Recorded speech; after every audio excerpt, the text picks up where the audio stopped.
다니엘 기도의 1일차를 맞이했습니다.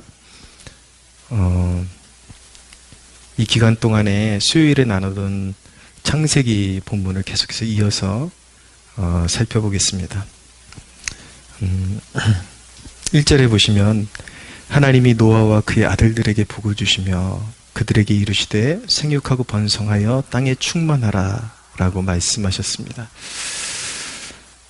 이제 죄악된 인류를 홍수로 갈아엎으시고 하나님께서 이제 노아를 통해서 이제 새로운 인류를 구성하시고자 복을 주셨습니다.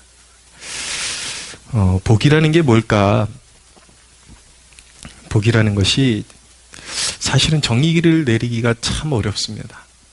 추상적이고 이거 어떻게 설명을 해야 될까 어려움, 좀 난해한 부분이기도 한데 성경의 그런 모든 내용들을 조합해서 복을 생각해 볼 때에 그것은 하나님께서 어떤 생명력을 부여하시는 것과 관련된 것이고 또 풍성하게 하는 것과 관련된 것으로 볼 수가 있습니다.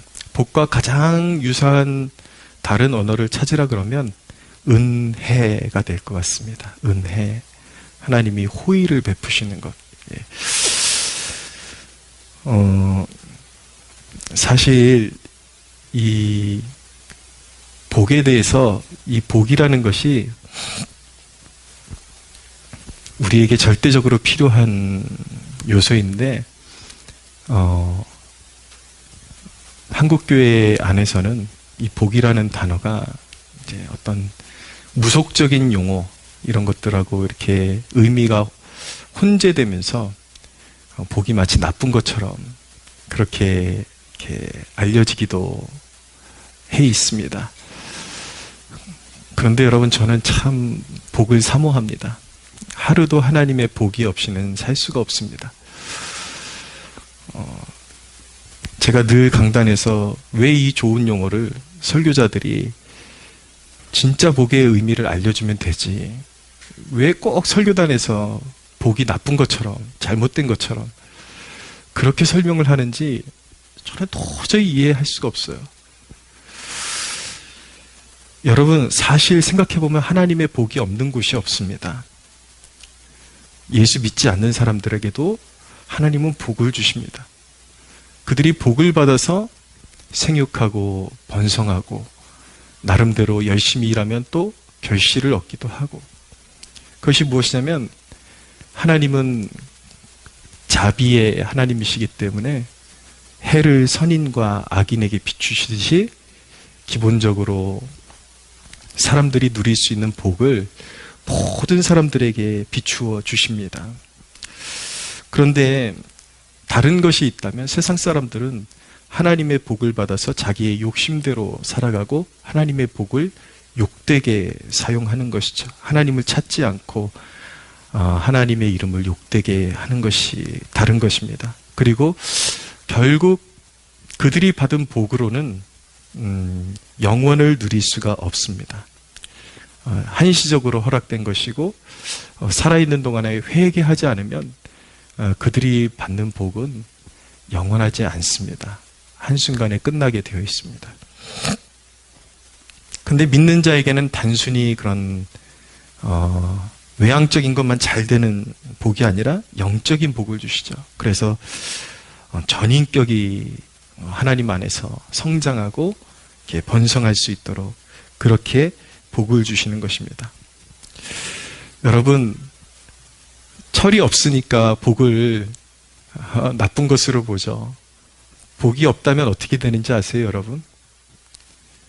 여러분들이 심지어는 떡 먹다가도 기도가 막혀서 죽는 사람이 있는 거 아십니까? 음식을 잘 소화할 수 있는 것도 복입니다. 눈이 시력이 없는 사람 입장에서는 볼 수 있는 것이 얼마나 복인지. 제가 눈을 이렇게, 지금도 제가 이렇게 눈을 거의 감고 제가 여러분들이 보기에는 제가 눈을 뜨고 있는 것 같지만 제 느낌은 거의 눈을 반쯤 감고 있는 것 같아요. 항상 느낌이.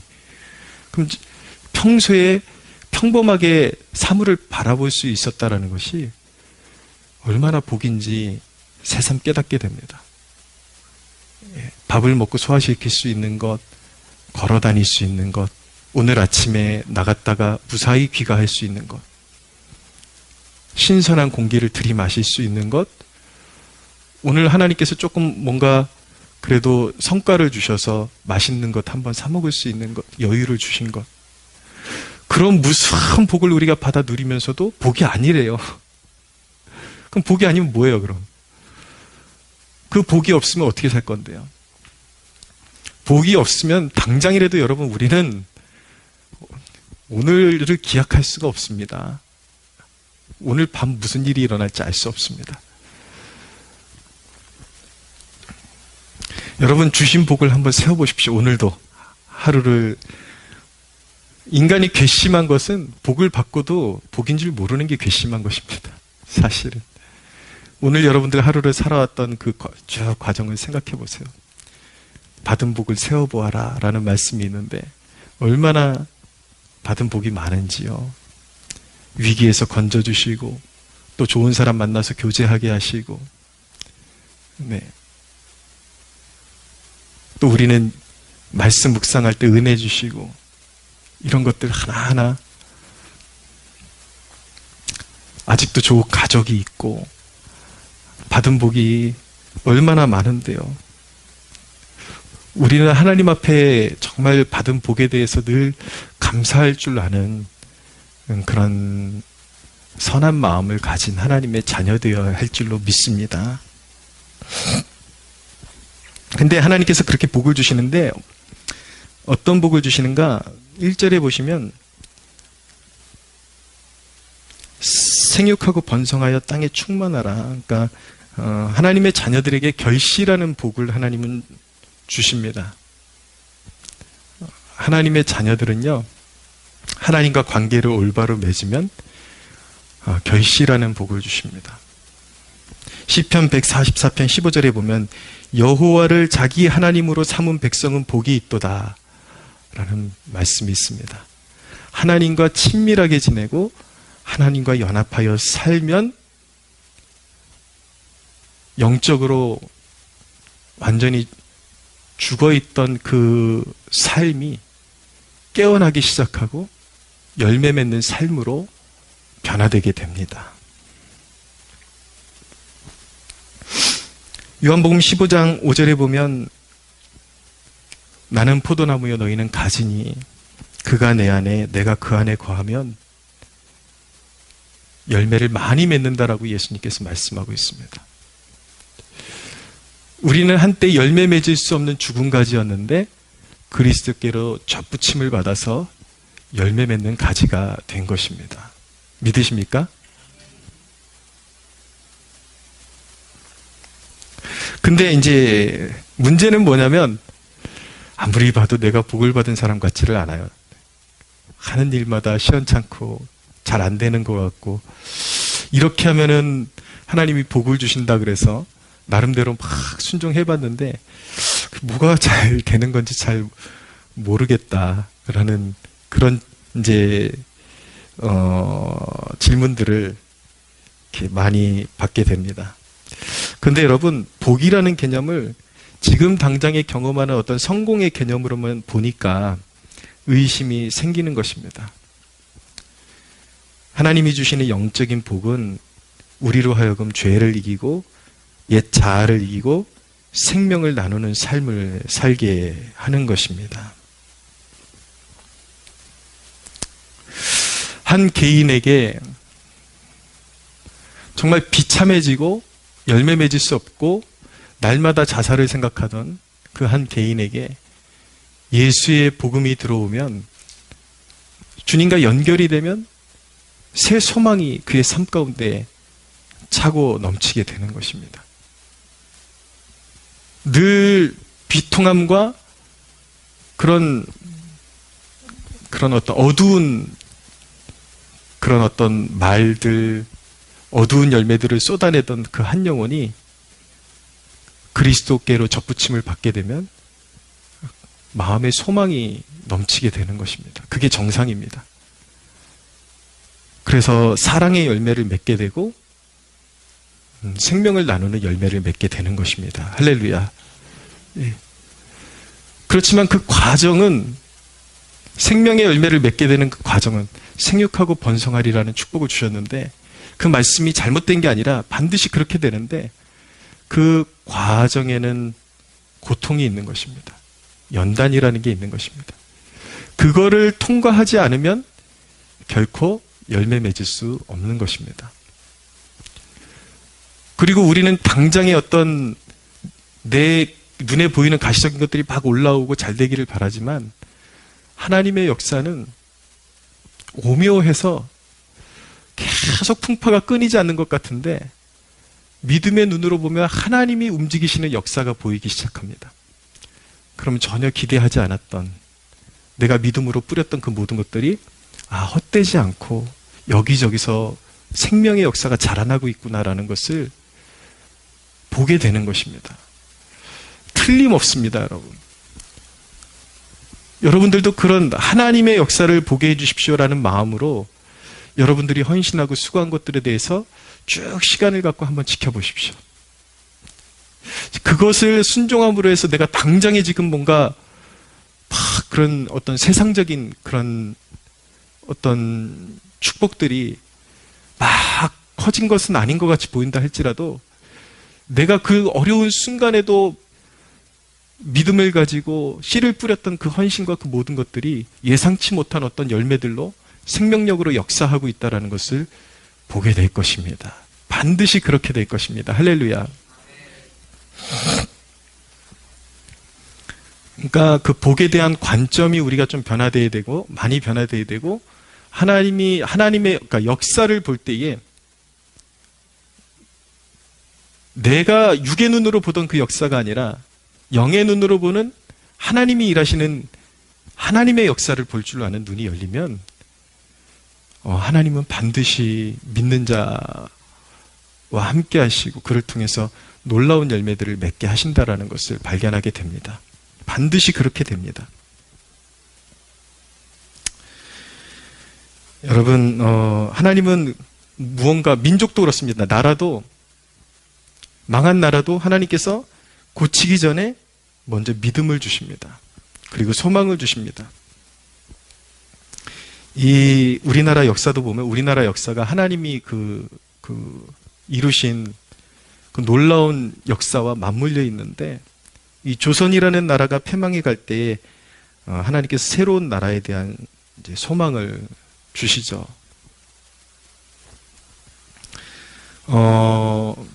오늘 이 자리에서 다시 한번 이승만이라는 그 인물에 대해서 제가 말하지 아니할 수가 없는데,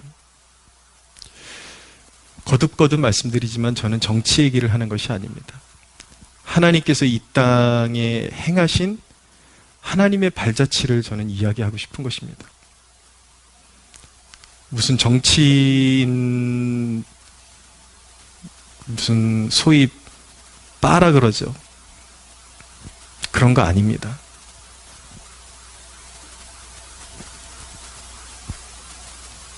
저는 어떤 신앙의 위인들을 이야기할 때 이 설교단에서 처치를 이야기하면 사람들은 다 수용하고, 아브라함 링컨을 얘기하면은 정말 그런 위대한 인물이 미국에 있었구나 라고 얘기하는데, 이승만이라는 인물을 이야기하면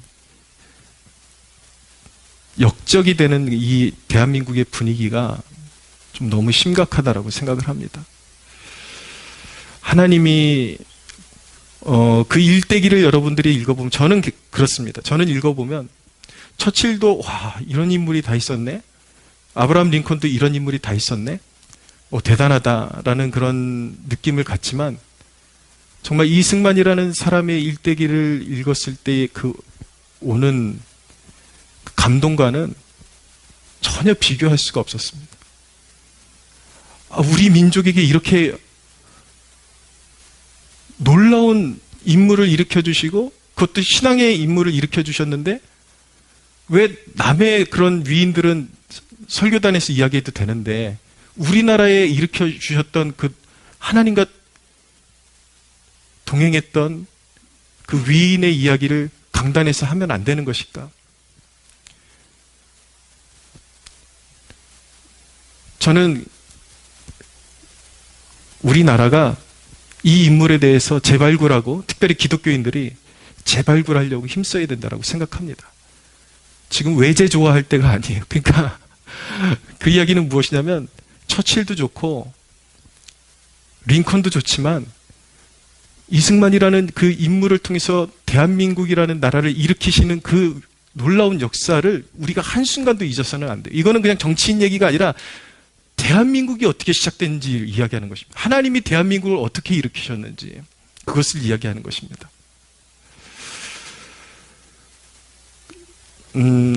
저는 이런 외국 풍토에서 그런 건 참 본받아야 된다고 생각합니다. 처칠의 그런 일대기도 보면은 처칠도 해군 장관을 하면서 2차 대전 때에 오판을 하면서 자국의 군인들 20만 명 이상이 다 몰살됐거든요.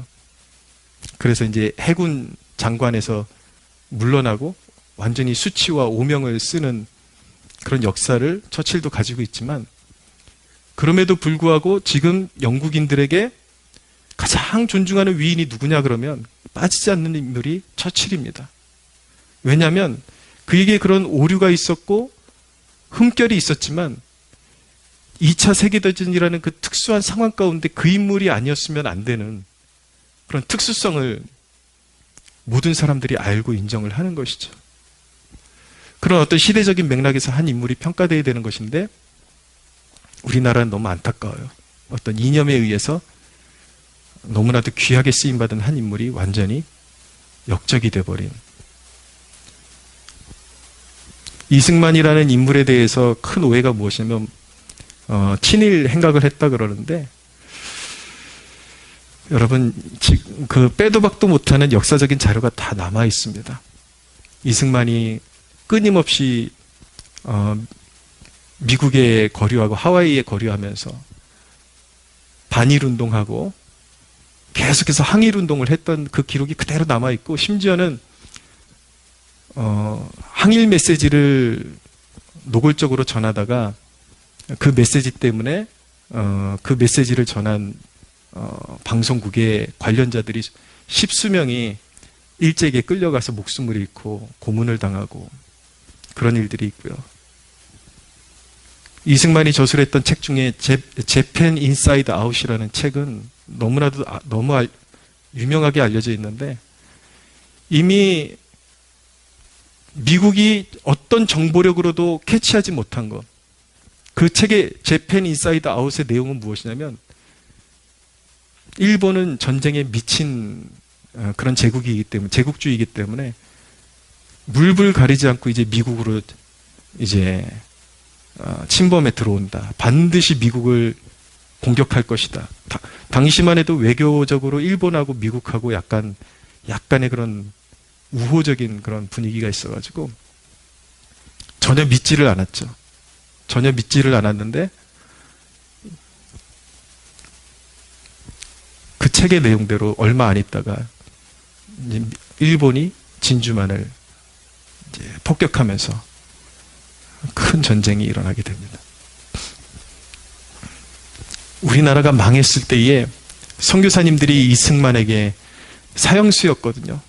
목에 칼을 차고 있는 이승만에게 복음이 증거되어지고 이승만이 예수님을 만나게 되면서 자기가 목에 칼을 차고 있고 손에는 다 이렇게 쇠사슬에 매어 있으니까 옆에 있는 다른 이제 죄가 가벼운 죄수들은 이제 조금 팔다리는 자유로우니까 성경책 좀 넘겨달라 그래가지고 감옥 안에서 끊임없이 성경책을 읽으면서 하나님의 말씀에 감동돼가지고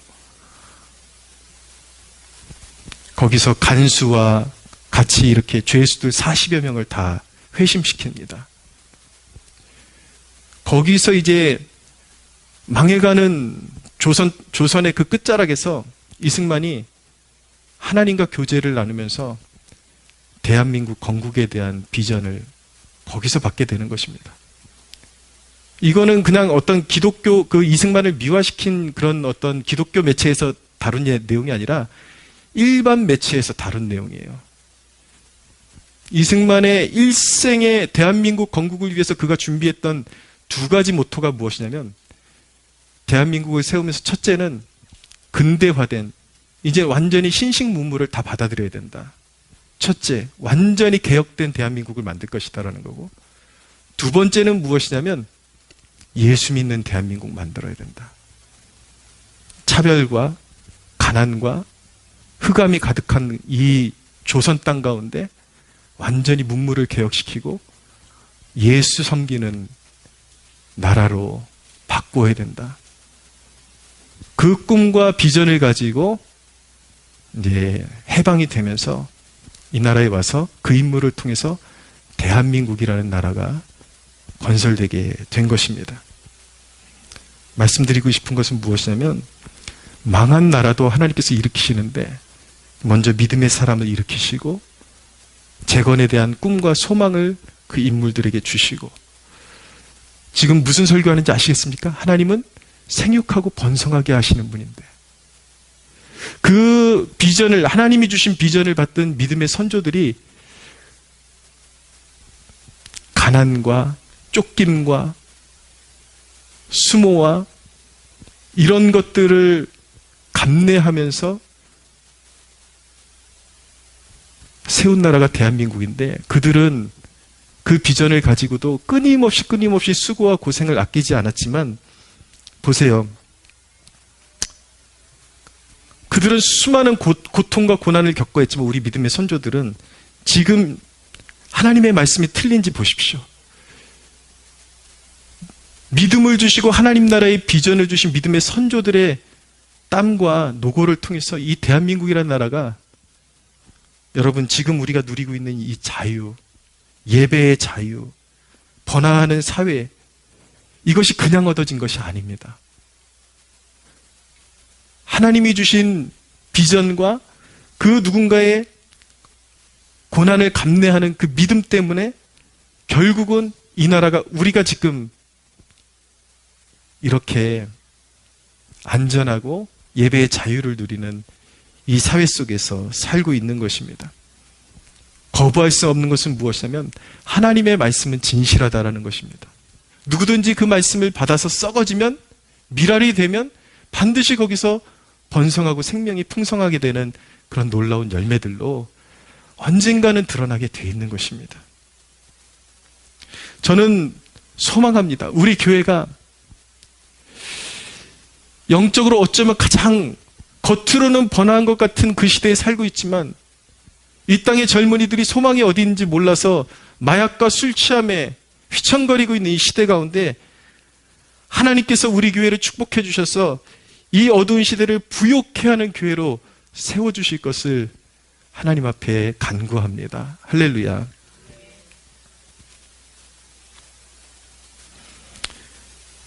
보십시오. 나가서 하나님은 하나님의 자녀들에게 보호의 복을 주십니다. 2절을 보십시오. 땅의 모든 짐승과 공중의 모든 새와 땅에 기는 모든 것과 바다의 모든 물고기가 너희를 두려워하며 너희를 무서워하리니 이것들은 너희 손에 붙였습니다. 라고 말씀하고 있죠. 여러분, 고대 인간의 가장 큰 위협은 무엇이었을까요? 당연히 짐승들이었을 것입니다. 네, 하나님께서 인간에게 권위를 주시고 짐승들이 두려워하게 만들죠. 어떤 피조물도, 해와 달도 주 안에 있는 영혼들을 상치 못하는 것입니다. 하나님이 함께 하시면 물도 침범치 못하고 불도 사르지 못하는 것입니다. 할렐루야.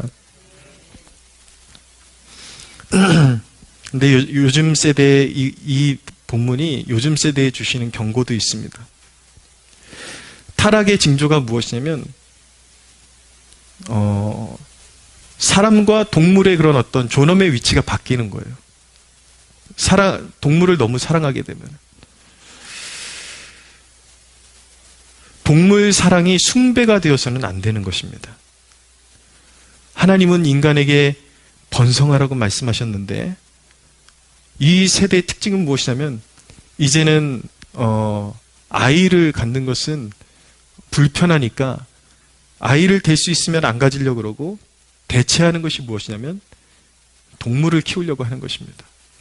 그건 무엇이냐면 동물을 의지하는 거예요. 물론 생리적으로 문제가 있어서 어떤 문제가 있기 때문에 정말 외로운 사람들에게 그런 어떤 반려동물이 필요한 것도 있지만 때때로는 자기의 그런 어떤 만족을 위해서 하나님이 주신 명령을 거부한 채 동물을 의지하면서 살려고 하는 것. 이것은 새로운 형태의 죄악이라는 것을 우리가 알아야 됩니다. 또 우리가 경각심을 가져야 되는 것은 제가 막연하게 그런 시대가 오지 않을까라는 그런 생각을 했었는데 이러다가는 언젠가 동물 장례식장도 나오고 동물 그 절하는 걸 뭐라 그러죠?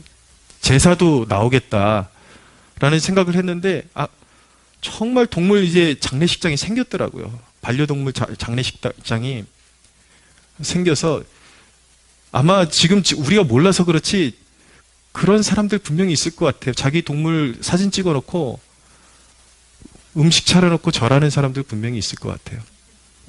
예. 시대가 음란한 시대인 거죠.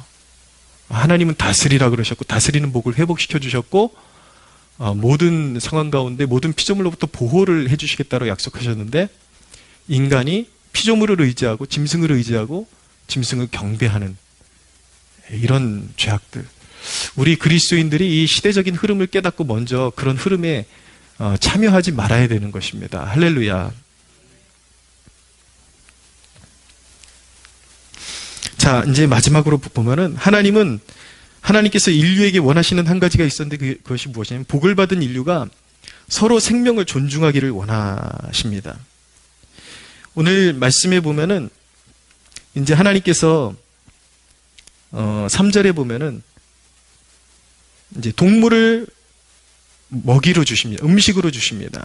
이제 고기를 먹어도 된다라고 허락을 하신 것이죠. 그러면서 피 덩어리째는 먹지 말아라 라고 말씀하시는 그 교훈은 무엇이냐면 피와 생명이 하나임을 가르쳐 주시는 것입니다. 중요한 교훈이. 그래서 그 어떤 경우에도 생명을 경히 여겨서는 안 된다라는 것을 가르쳐 주시는 것입니다.